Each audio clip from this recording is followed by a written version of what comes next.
Target with Kanhaiya के YouTube channel पे आपका हार्दिक स्वागत है। दोस्तों, रेलवे के एग्ज़ाम अनाउंस हो गए हैं, तो रेलवे के एग्ज़ाम को ध्यान में रखते हुए हमने मैथ के कुछ सीरीज़ शुरू किया हुआ है, जिसको हम लोग डेली 10-10 क्वेश्चन 15-15 क्वेश्चन करके पढ़ेंगे और रेलवे के एग्ज़ाम को समझेंगे कि रेलवे किस प्रकार से क्वेश्चन पूछता है और हमें रेलवे के एग्ज़ाम को क्रैक कैसे करना है और हमारी क्वेश्चन में फंसे तो इसके पीछे हमारी स्ट्रैटेजी क्या होगी। इन सब तमाम बातों को एग्ज़ाम को ध्यान में रख के हम लोग डिस्कस करेंगे। तो चलिए वीडियो शुरू करते हैं और एक ही क्वेश्चन को हम लोग बारीकी से अध्ययन करेंगे, उसको समझेंगे। अगर मेरा वीडियो अगर आप लोगों को अच्छा लगेगा तो प्लीज़ लाइक शेयर करना मत भूलिएगा और कुछ भी अगर गलती हो तो आप लोग कमेंट बॉक्स में ज़रूर बताइएगा कि हमें क्या इम्प्रूव करना चाहिए अपनी वीडियो में। चलिए तो आज का वीडियो हम शुरू करते हैं। तो देखिए, हाँ, जैसे मेरा पहला क्वेश्चन है कि नीचे दिए गए भिन्न में से कौन सा भिन्न जोड़ने पर परिणाम के रूप में 1 देता है। देखिए, इस क्वेश्चन को हम लोग कैसे हल करेंगे। मान लीजिए कि हमें भिन्न नहीं पता है, तो हम मान लेते हैं कि वो भिन्न हमारा क्या होगा, यक्स। कौन से भिन्न में हमें 5/8 जोड़ने पर परिणाम के रूप में 1 देता है। तो यक्स में अगर हम 5/8 अगर जोड़ते हैं तो वो हमें 1 उत्तर मिलेगा। यह है हमारा क्वेश्चन कह रहा है। अब हमें यक्स का मान निकालना है, तो हम यक्स का मान निकालने के लिए क्या करेंगे कि यक्स का, देखिए, यक्स का मान निकालने के लिए हम क्या करेंगे, यक्स प्लस 5/8 बराबर 1। तो यक्स बराबर 1 माइनस 5/8। तो देखिए, इसका हम लसा लेते हैं, फिर उसको गुणा करते हैं, तो क्या आएगा हमारा 8 माइनस 5/8। हमारा तो आंसर आ जाता है, हमारा क्या आता है 3/8। ये हमारा आंसर हो जाता है। लेकिन अब 3/8 आया है तो किस ऑप्शन में है, 3/8 किसी ऑप्शन में नहीं है। तो अब देखिए, एग्जामिनर हमको कैसे फंसाया। 3/8 हमने आंसर निकाला, 3/8 आया नहीं। इसी में बच्चा परेशान हो जाएगा और 3/8 ढूंढेगा, फिर से सवाल को लगाएगा, जो कि रॉन्ग होगा। फिर से देखिए, इसको हम क्या करेंगे, 3/8 आया ना, 3/8 में हम 2 से अगर गुणा कर देते हैं तो हमारा क्या हो जाता है 6/16। अब देखिए, 6/16 किस ऑप्शन में है, तो थर्ड ऑप्शन में है। देखिए, एग्ज़ाम को हल करते समय हमें किन किन बातों का ध्यान रखना है। इसमें अगर हम ऑप्शन में अगर 6/16 है, 6/16 में अगर हम 2 से भाग करेंगे, अगर 2 से कट करेंगे तो 2 3 के 6, 2 8 16 होता है। तो हमारा आंसर 3/8 ही आता है। तो इस तरह से हमें क्वेश्चन में फंसना नहीं है, इस तरीके से हल करते हुए हमें आगे की तरफ निकलना है। चलिए दूसरा क्वेश्चन देखते हैं कि दूसरा क्वेश्चन क्या है। देखिए, एक बगीचे में आम और नीम के 361 पौधे हैं। ठीक, आम और नीम के कितने पौधे हैं, 361 पौधे हैं। आम और नीम के पौधों की संख्या का अनुपात 8:11 है। तो बगीचे में कितने पौधे हैं। देखिए, आम और नीम 2 पौधे हैं, इनकी कुल संख्या मुझे पता है। देखिए, आम और नीम की रेशियो कितना दिया हुआ है, 8 और 11 का रेशियो है। कुल संख्या हमारे पास कितनी है, 361। देखिए, हमें नीम के पौधे कितने हैं, हमें नीम का पौधा पूछ रहा है, तो हम क्या करेंगे, इसको हम लोग जोड़ेंगे। तो इसको अगर हम जोड़ते हैं तो 19 आता है। कितने के भाग हैं, 361 में। अगर 19 हम इसको भाग करते हैं तो कितना आता है हमारा 19। अब हमें पौधों की संख्या पूछा है, तो पौधों की संख्या करने के लिए 19 गुणित 11 कर देंगे।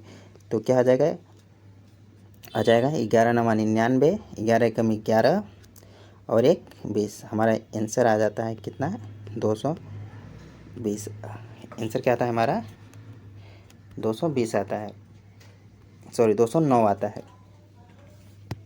हमारा आंसर हो गया 209। देखिए, इस एग्ज़ाम को हम कैसे हल करते हैं। सबसे पहले देखिए, आम और नीम का जो हमें रेशियो दिया हुआ है, ये आम और नीम का रेशियो जो दिया हुआ है 8:11 है। कुल पौधे कितने हैं, तो हमें इसको कितना जोड़ेंगे, 19 आएगा। इनका योगफल कितना होता है, 19। हमें कुल पौधों की संख्या कितनी पता है, 161 बटा के 19। अब हमें किसका निकालना है, नीम का निकालना है। तो हम कर देते हैं गुणा 11 से। तो 11 से अगर हम काट दें तो 19 में आया, और 19 में 11 को गुणा करते हैं तो हमारा आंसर आ जाता है 209। 209 इज़ द राइट आंसर। इस तरीके से भी लगा सकते हैं हम, उस तरीके से भी लगा सकते हैं, जैसे आपको लगाना है उस तरीके से आप क्वेश्चन को लगा लीजिएगा। चलिए नेक्स्ट क्वेश्चन की तरफ बढ़ते हैं। आइए देखते हैं नेक्स्ट क्वेश्चन।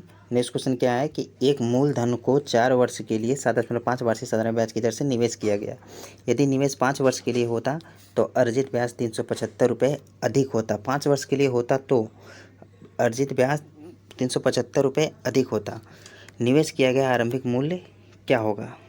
देखिए, 5 वर्ष के लिए होता तो अर्जित ब्याज ₹375 अधिक होता। 4 वर्ष के लिए इतना है, 5 वर्ष के लिए होता तो इतना अधिक होता। तो हमें 1 वर्ष का निकालना है। अगर 5 वर्ष का हमें नहीं पता है, अगर 5 वर्ष के लिए होता तो ₹375 होते। तो हमें 5 वर्ष के लिए होता तो हमें वो 4 वर्ष का दिया था, 5 वर्ष के लिए होता तो ₹375 होते, ऐसा मुझे वो कह रहा है।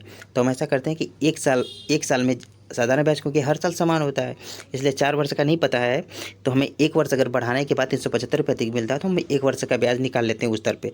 तो आइए देखते हैं कि इसको हम लोग कैसे करेंगे। तो हम साधारण ब्याज का फार्मूला हमको पता ही है, P into R into T होता है बटा के 100 बराबर ब्याज होता है। P हमें नहीं पता है, R हमें दिया हुआ है 7.5 बटा के 100 गुणित टी। 5 वर्ष का नहीं निकालना है, हमें एक करना होगा, क्योंकि मुझे 5 वर्ष दिया होता तो अधिक होते, तो 1 वर्ष का निकालेंगे तो कितना आ जाएगा ₹375। ठीक है, तो देखिए 25 3 यहाँ के, इसको दशमलव हटाने के लिए हम 10 से गुणा कर देंगे नीचे, तो क्या हो जाएगा 25 3 75, 25 चौका 100। अगर मैं इसको 3 से काट देता हूँ, 3 1 कम 3, 3 दूना के 6, 3 5 15, देखिए 125 है क्या। अगर फिर हम इसको यहाँ पे गुणा कर देंगे तो 25 चौका 100, 4 एकम 4 कितना आ जाएगा 500, फिर 10 से गुणा कर देंगे 5000 ही हमारा क्या हो जाएगा, राइट आंसर हो जाएगा। देखिए option number 2 is the correct answer. इस तरह से एग्ज़ाम को ऐसे देखना है। अगर मुझे देखिए वो 4 वर्ष का निवेश किया गया था, यदि 5 वर्ष के लिए करता तो ₹375 अधिक होते। वो मुझे ऐसा करा है, अगर 5 वर्ष के लिए होता तो ₹375 अधिक होते, तो इसलिए 5वें वर्ष का जो ब्याज होगा हमारा ₹375 होगा।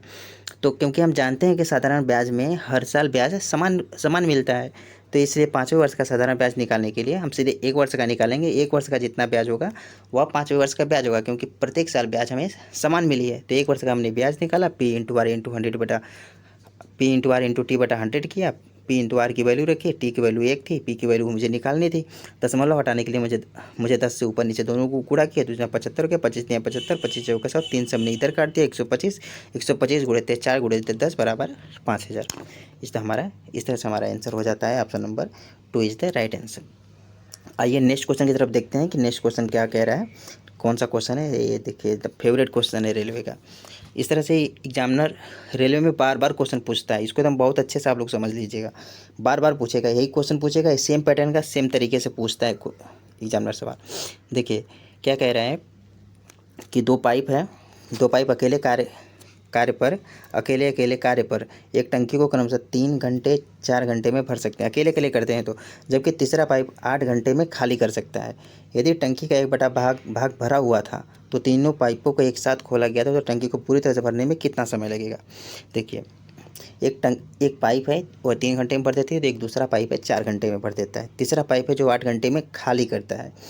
तो 1/भाग पहले से भरा हुआ था, तो तीनों टंकी को खोला जाता है, तो भरने में कितना समय लगेगा। देखिए अब देखिए, एक की कार्य क्षमता है 3, एक भर सकती है 4, एक तीसरा पाइप है जो 8 घंटे में इसको खाली कर रहा है। तो इसका हम लोग क्या लेते हैं, लसा लेते हैं। लसा हमारा कितना आएगा, 24 आएगा। इसकी कार्य क्षमता निकाल लेते हैं। यह 1 घंटे में 8 भरेगा, एक घंटे में 6 करेगा, और 1 घंटे में 3 ये खाली करेगा। तो इस प्रकार से इधर इसको जोड़ देते हैं, इधर माइनस कर देते हैं। 8 से 14 में से 3 गया 11। देखिए वह 11 मतलब कि 1 घंटे में 11 भरेगा, ठीक है। और भरना कितने में, मुझे टोटल टंकी की क्षमता है 24, लेकिन 1/भाग पहले से भरा हुआ था, तो 1/12 का भाग मतलब करने के लिए हमको क्या करना पड़ेगा, 1/12 से मुझे भाग देना पड़ेगा। तो 12 भाग पहले से भरा हुआ था, मतलब कि 2 मतलब कि 12, 1/12 भाग पहले से भरा हुआ था, तो 12 दूना के 24, मतलब कि 2 लीटर टंकी पहले से हमारी भरी हुई थी।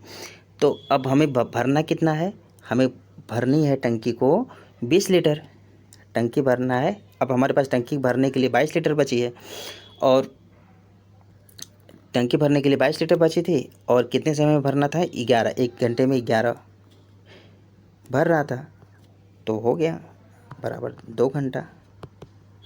हमारी टंकी कितने घंटे में भर जाएगी, 2 घंटे में। आया समझ में, नहीं आया। 1/12 भाग पहले से भरा हुआ था। देखिए फिर से उसको एक बार समझ लीजिए, बहुत अच्छे से समझिएगा। 2 पाइप अकेले के लिए एक टंकी को क्रमशः 3 घंटे 4 घंटे 8 घंटे में खाली कर सकते हैं। 1/12 भाग पहले से भरा हुआ था, तो हम इसको ऐसे निकालते हैं। देखिए 3 4 -8 खाली करने वाला है। इसका हमने लसन निकाला तो कितना आया 24। इसकी कार्य क्षमता निकालो 3 वाट है 24, 4 छक्का 24 और 8 त्रिका 24। देखिए 8 6 14, ये माइनस खाली कर रहा है, ये दोनों को जोड़ेंगे, इसको खाली करेंगे क्योंकि तीनों को एक साथ खोला जा रहा है।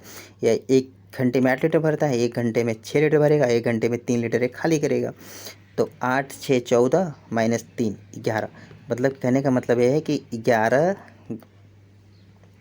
लीटर वो प्रति घंटे टंकी भर रही है, एक साथ खोला गया। टंकी को पूरी तरह भरने में कितना समय लगेगा? देखिए 24 लीटर कार्य क्षमता इसकी क्षमता है, लेकिन 1/12 भाग पहले से भरा हुआ है। तो 24 का अगर हम 1/12 निकालते हैं तो कितना आता है? 12 दूना के 24, 2 लीटर आता है।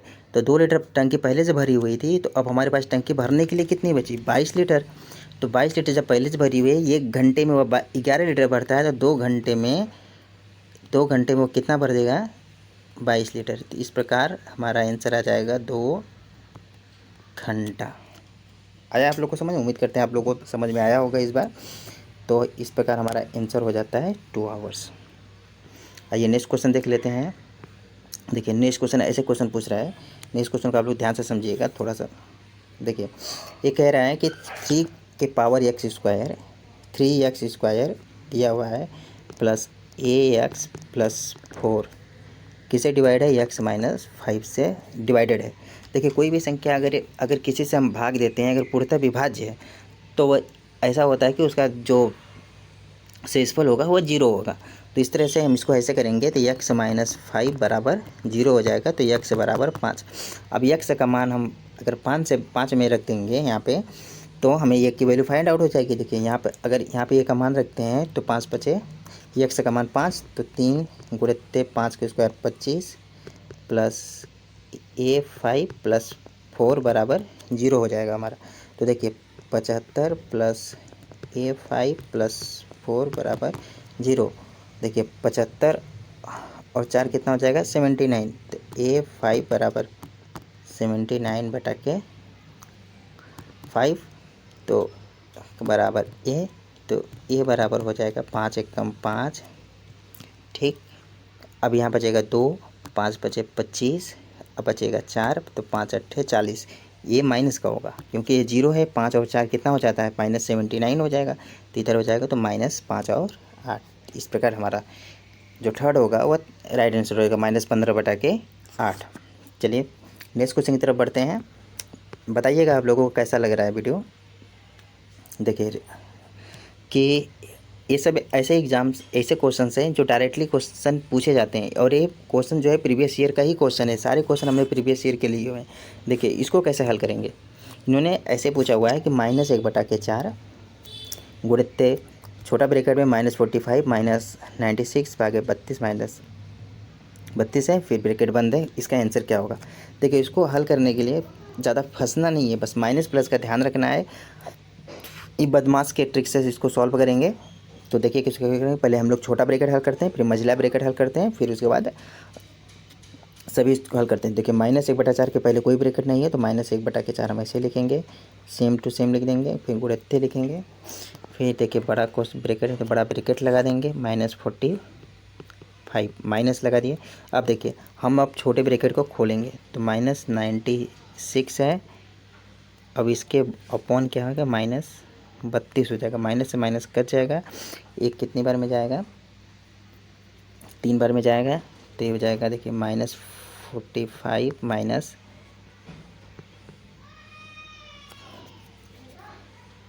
-3 हो जाएगा। 45 और -3 कितना हो जाएगा? -48 हो जाएगा। अब इधर कितना बचा हुआ था? -1 बटा के 4। ये कितना था? इधर गुणा था। अब देखिए 4 से इसको कट करेंगे तो कितने बार में आ जाएगा? 12 बार में। अगर फिर हम इसको करते हैं तो 12 -12 -1 का गुणा करते हैं तो कितना आता है? 12। 12 हमारा पॉजिटिव होगा, यही हमारा क्या हो जाएगा? आंसर हो जाएगा। तो इस तरीके से क्वेश्चन को हम हल करेंगे। सबसे पहले ब्रैकेट खोलेंगे छोटे वाला, फिर मझिले वाला, फिर उसको हल करेंगे। माइनस प्लस का विशेष ध्यान रखेंगे। इस प्रकार से क्वेश्चन हल करते हुए इस प्रकार हमारा जो आंसर आता है वो आंसर हमारा होता है 1/12, जो हमारा राइट आंसर होता है। आइए नेक्स्ट क्वेश्चन की तरफ देखते हैं कि नेक्स्ट क्वेश्चन हमारा क्या कह रहा है। एक कक्षा में 25 लड़के हैं जिसकी माध्य ऊंचाई 50 सेंटीमीटर है। उसी कक्षा में 35 लड़कियों की माध्य ऊंचाई 145, 60 की संयुक्त ऊंचाई क्या होगी। हमें संयुक्त ऊंचाई पूछ रहा है, वो भी लगभग पूछ रहा है कि लगभग में क्या होगी। तो देखिए इसको हल करने के लिए हम क्या करेंगे, सबसे पहले 25 लड़के हैं, माध्य ऊंचाई 50 है। सबसे पहले पूरा लड़कों के लिए लेते हैं। 25 लड़कों की माध्य ऊंचाई कितनी है, 150। अगर हम माध्य ऊंचाई जानते हैं कि 25 लड़कों का अगर माध्य ऊंचाई ज्ञात करने के लिए क्या करते हैं, कुल संख्या गुणित ऊंचाई ज्ञात करते हैं, तो हमें कुल संख्याओं की गुणा ज्ञात कैसे। तो हम क्या करेंगे, 25 गुणित 150 बराबर 0, 15 55 75 के 5, हाथ में लगा 7, 15 30 7 37, 37 50 आ जाता है। दूसरा हमें क्या दे रहा है, 35 लड़कियों का माध्य ऊंचाई 145 है। 35 गुणित 145 कितना हो जाता है, 35 गुणित 145 करेंगे हम लोग 145, तो कितना आता है हमारा, आप लोग गुणा करिए। देखिए अब गुणा करने में हम लोग फंसेंगे, तो हमें कुछ नहीं करना है। अब हमको सीक्वेंस बनाना सीखना है। हम लोग सीखने के लिए यहाँ पे आए हुए हैं। हम जानते हैं कि आप लोग को सारा क्वेश्चन आता है, लेकिन एग्ज़ाम में कैसे हल करना है, कैसे नहीं फंसना है, हमको उसको सीखना है कि एग्ज़ाम में कैसे हल करना है, कैसे सीखना है। तो देखिए अब हम इसमें क्वेश्चन गुणा करने में 35 गुणा 145 बहुत लंबा जाएगा, पेपर होगा, और इतने ही क्वेश्चन में मुझे हल भी करना है। तो हम लोग देखिए अब इसको सीक्वेंस बनाएगा। हम लोग जानते हैं क्वेश्चन को हल कैसे करना है, 25 गुणित 150 प्लस 35 गुणित 145, जितना आएगा जोड़ेंगे, जोड़ने के बाद 60 से भाग कर देंगे, वही हमारा आंसर होता है। तो हम लोग देखिए अब इसको कैसे करते हैं, ध्यान से देखिएगा कि मैं इस क्वेश्चन को कैसे हल करता हूँ। देखिए हम जानते हैं 25 गुणित 150 प्लस 35 गुणित 145। अगर हमको अब 60 से भाग देना होगा तो हम लास्ट में 60 से भाग देंगे। देखिए अगर हम इसमें से 25 कामन ले लें, देखिए तो यहाँ पे कितना बचता है 150, और प्लस का निशान, अगर 25 हमने 5 इधर से ले लिए तो 7, इधर से हमने अगर 5 लिए तो कितना बचता है, 5 दूना के 10, 5 9 45 29। अब देखिए 25 गुणित 150 प्लस, अब 7 से गुणा कर देंगे, 9 7 63 के 3, हाथ में लगल 6 14 6 20 203। अब देखिए 203 और 150 गुणा करते हैं तो 353 आता है। 25 गुणित 353 बटा के अब 60 कर देंगे।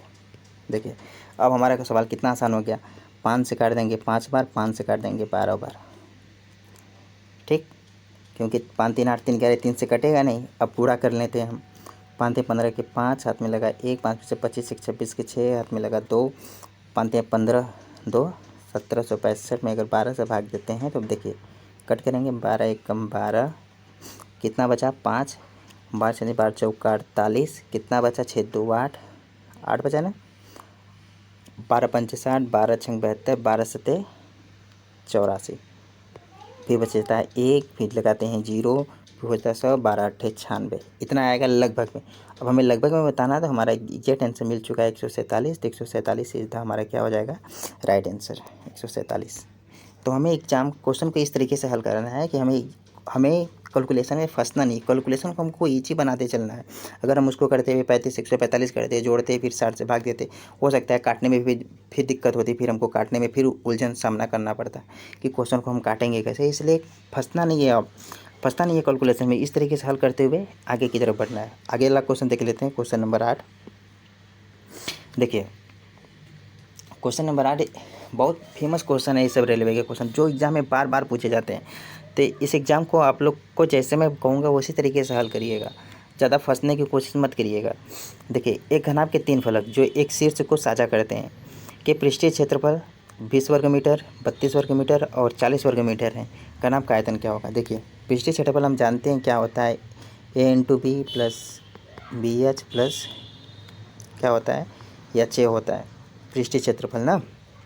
देखिए पृष्ठीय क्षेत्रफल ABBSCA हमें दिया हुआ है, AB BH और HA दिया हुआ है।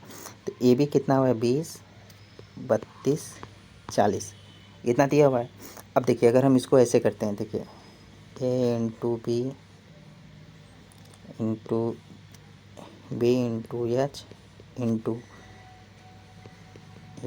इंटू A बराबर 20 गुणित 32 गुणित 40 इतना आया। अब देखिए इसको कर देते हैं, A² हो जाएगा गुणित्ते बी स्क्वायर हो जाएगा इंटू सी स्क्वायर हो जाएगा। ठीक, सबका होल स्क्वायर है।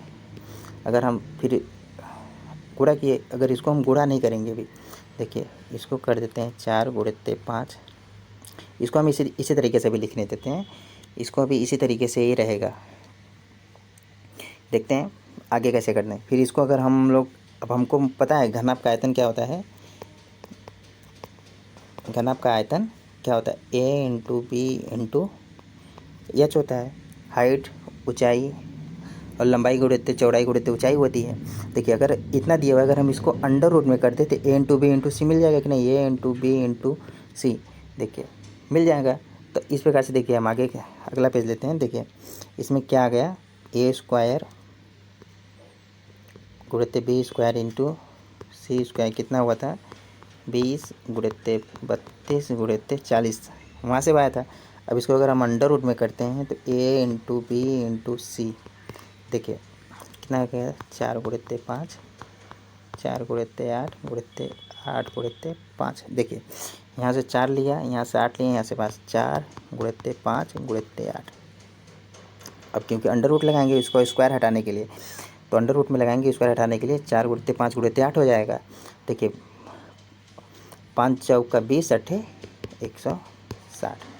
तो हमारा क्या आ जाता है, 160 हमारा राइट आंसर होता है। देख लेते हैं ऑप्शन में 160 है कि नहीं। देखिए 160 दिया हुआ है, तो इस प्रकार हमारा थर्ड क्या हो जाएगा, राइट आंसर हो जाएगा।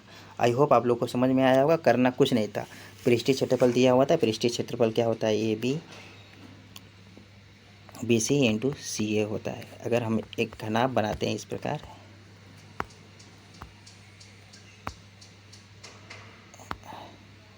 देखिए फिर से अगर हम एक घनाभ बनाते हैं इस प्रकार, तो ये लंबाई हो गई, चौड़ाई हो गई, ये ऊंचाई हो गई।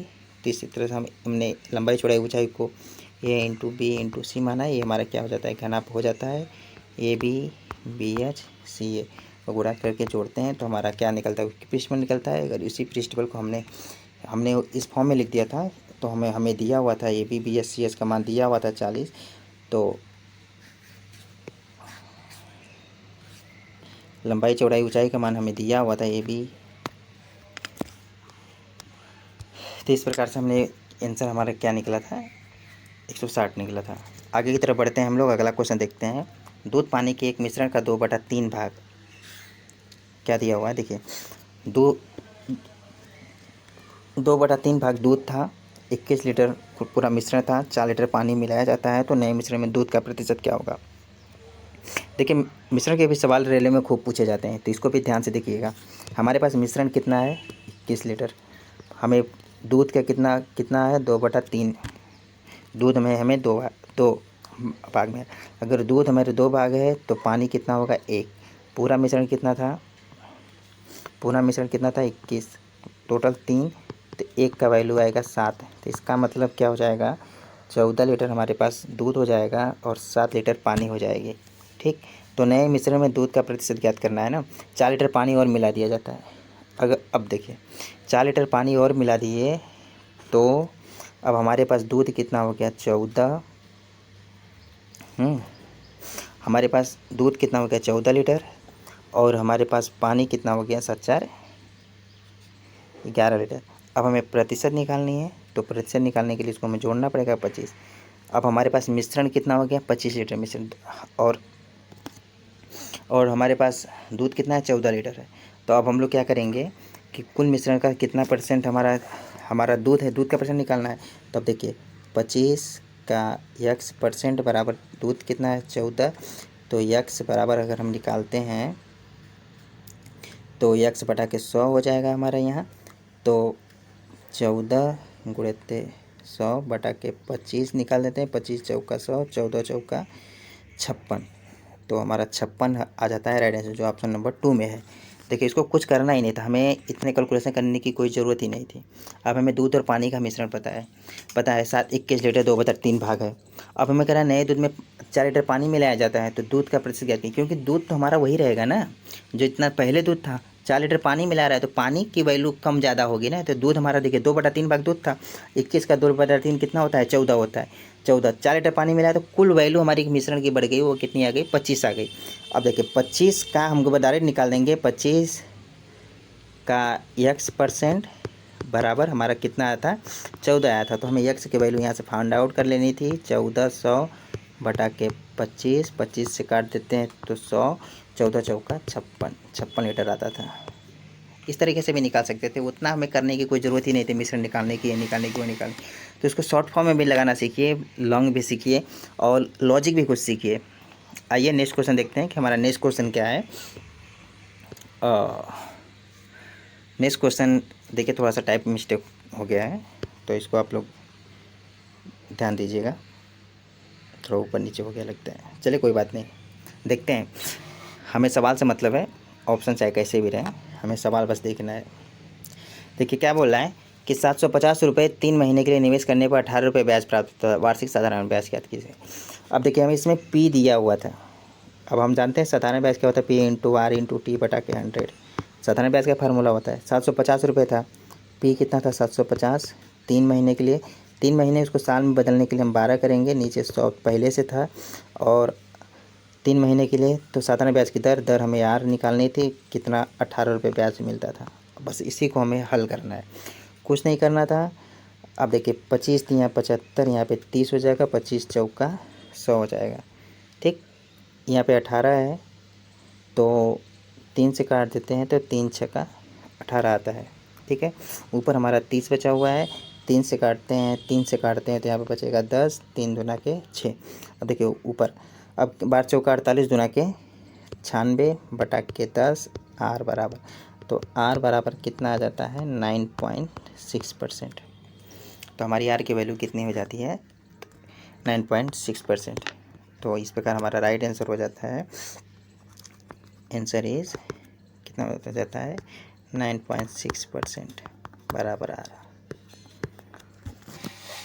आर की वैल्यू हमें 9.6% आ जाती है। नेक्स्ट क्वेश्चन देख लेते हैं, नेक्स्ट क्वेश्चन क्या है। नेक्स्ट क्वेश्चन है जो हमारा लास्ट क्वेश्चन भी होगा, तो इसको देखिए।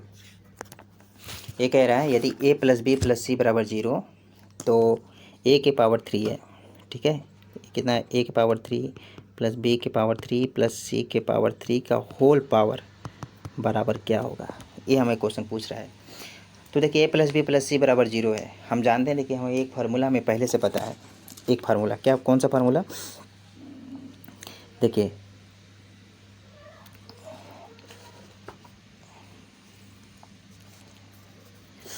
a का क्यूब प्लस b का क्यूब प्लस c का क्यूब माइनस 3abc बराबर क्या होता है, a + b + c, फिर नेक्स्ट ब्रैकेट में a² + b² + c² minus ab minus bc minus c ये होता है, ठीक है। अब देखिए हमें a + b c = 0 दिया हुआ है। अगर हम a वाली वैल्यू 0 रखते हैं तो इसका मान पूरा 0 हो जाएगा ना।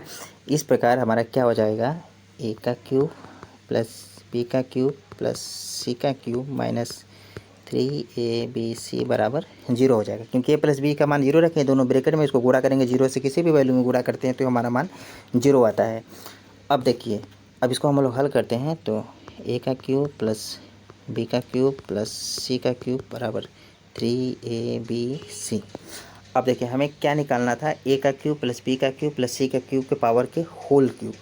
अगर हम इसी को होल क्यूब कर दें, a का क्यूब प्लस b का क्यूब प्लस c का क्यूब का होल स्क्वायर कर देते हैं तो हमें इधर भी होल स्क्वायर करना पड़ जाएगा। देखिए इसको अगर हम करते हैं तो 9a² b² c² हो जाएगा। तो इसकी वैल्यू हमारी हो जाएगी 9a² b² c²। देखिए हमारा सेकेंड ऑप्शन में दिया हुआ है, इसको इसी फॉर्म में समझिएगा आप लोग। तो आई होप हमारा वीडियो आपको लोग को समझ में आया होगा। क्वेश्चन को कैसे हल करते हैं, किस तरीके से हल करते हैं, आप लोग को समझ में आ गया होगा। क्वेश्चन में कुछ नहीं था, हमने 10 क्वेश्चन लिए हुए हैं। इस क्वेश्चन को बस समझना है कि क्वेश्चन को कैसे हल करते हैं। देखिए हम आप लोग को फिर से एक प्रकार समझा देते हैं। ये कौन सा भी ने 5/8 जो नहीं परिणाम के रूप में 1 देता था, हमने आप लोग को समझाया कि कोई भी भिन्न है उसमें मान लीजिए वो भिन्न x है, x प्लस 5/8 बराबर 1, तो हमें 1 में से 5/8 घटा देते थे, जो आंसर मिलता था वही हमारा आंसर होता था।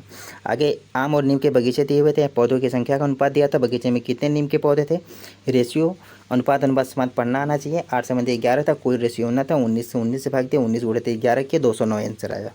मूलधन 4 वर्ष के लिए 7% वार्षिक दर ब्याज की दर से निवेश किया गया। यदि 5 वर्ष के लिए होता तो अर्जित ब्याज दर कितना होता। हमें निवेश पता था 5 वर्ष पूछा था, बस अधिक होता, हमें थोड़ा सा भरमाया हुआ था ये, तो हमें कुछ भरमाने की जरूरत नहीं है। हम बस जानते हैं कि साधारण ब्याज में 1 वर्ष का ब्याज चाहे 5 वर्ष का ब्याज, सब सारे वर्षों का ब्याज अलग अलग जोड़ें तो सबका वर्ष का ब्याज समान ही होता है।